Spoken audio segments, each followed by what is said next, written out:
when everybody only cry.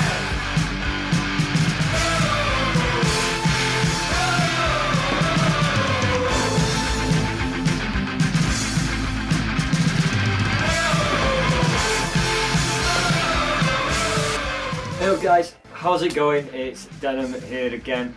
Now I get asked a lot of questions in freestyle. Denham, what trucks do you use? Denham, how do I do a rail flip? Denham, why are you so ugly? Now I couldn't possibly answer all those things. Some things just don't have an answer, but what I can do is teach you how to do a rail flip. Let's have a look at it.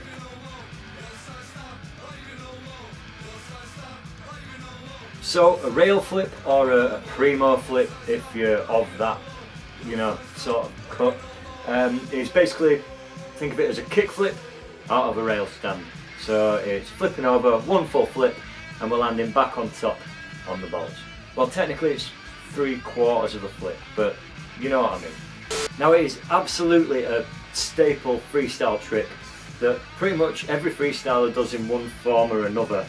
Now we're just going to learn the straight single flip today. We're not going to look at the varials just yet because you've got to get these down to work out the mechanics of the trick before you move on to doing more technical variations of it. There is a time for that, but once you've got these ones down, you'll find that they click into place really nicely and they're super easy to learn. It's just getting the right things in the right place. So first of all, you want to be pretty comfortable getting up into rail. That's essential for this trick, obviously. Get into it however you want. Now obviously the difference here is we're not going to have both feet over the wheel nuts all this time. We're going to have the front foot up there, but the back foot is going to be doing a different thing altogether. So the front foot we don't need to worry about too much at this point in time. What we want to be doing is getting that back foot over towards the tail a little bit, just by shuffling it across. Now what you want to do here is kind of use the toes on that back foot to flip the board. There's a bit of a different biting point on every board as to where it's going to flip nicely, so you might have to play around with your foot position a little bit on here. So we're going to shuffle that foot and have our kind of toes on the rail in that nice little pocket in the tail, okay? Cool, now remember when you're in rail and you're trying to shuffle that back foot towards the tail, it's going to feel a little bit wobbly at first. So keep a little bit of weight on that front foot just to make sure that you're holding the board nice and still and in place. Then it should be a little bit easier to shuffle that back foot towards the tail.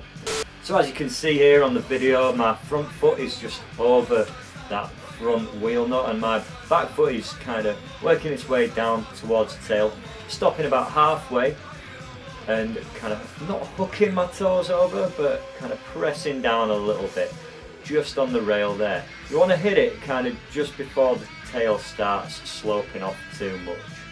Cool, now what we're going to do is we're going to try and push down with that back foot to flick the board and then jump a little bit as well. So you're almost using the pressure of the back foot to flick the board down. One thing you can do to get used to that motion is start with your board in rail. Don't even stand on the board, but just give the board a bit of a flick on the tail, just where the tail starts sloping down, and watch the board flip over. Rad, so back foot's there, it's flipped the board. You only need to flip it a little bit, you don't have to boot it unless you're going for doubles or triples really. And even then, you're just using the pressure there. So as soon as we've started flipping the board, we need to jump a little bit, okay? Now the front foot can sometimes stop the board flipping. So if you jump a little bit, gives the board time to spin underneath you. It means you can look out for those bolts on the landing as well. Now one thing that can go wrong with your landing is that you sometimes find that the board's going to flip behind you a little bit and you're going to land in front of your board.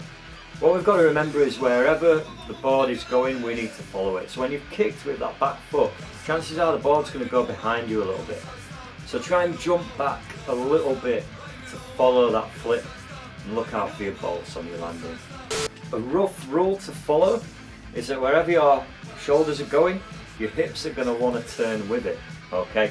So if you keep your shoulders nice and straight, your hips are going to stay straight as well. The board will flip nice and straight underneath you. Sometimes you'll find the board will flip off axis a little bit and start turning a touch. Just try and keep the upper body fairly rigid, And that's going to help keep the board underneath you and keep it flipping nice and straight as well. Think of it like if you've learnt a kickflip before. If you pop your kickflip and end up turning your shoulders, you land with both feet either side of the board. Similar kind of principle here. You want to follow the board, keep your hips and your shoulders lined up to stop you spinning and stop the board spinning as well. Cool. Now I know that's a pretty brief crash course in rail flips, but there isn't a huge amount more to say about it until you start getting into kind of more technical rail flips. So there's loads you can do with this one. You can do varial rails, you can do rail to rails, doubles, triples, flipping it to Casper. There's tons of different variations for this one. And that's the beauty of freestyle. You know, you're working on lots and lots of different things and everything can link together and you can make variations of whatever grip you've got in your bag.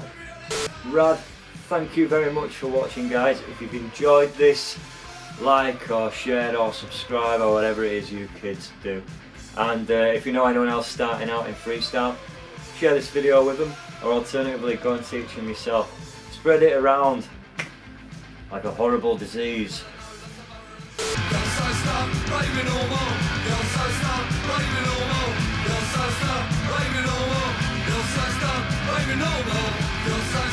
Raving no more.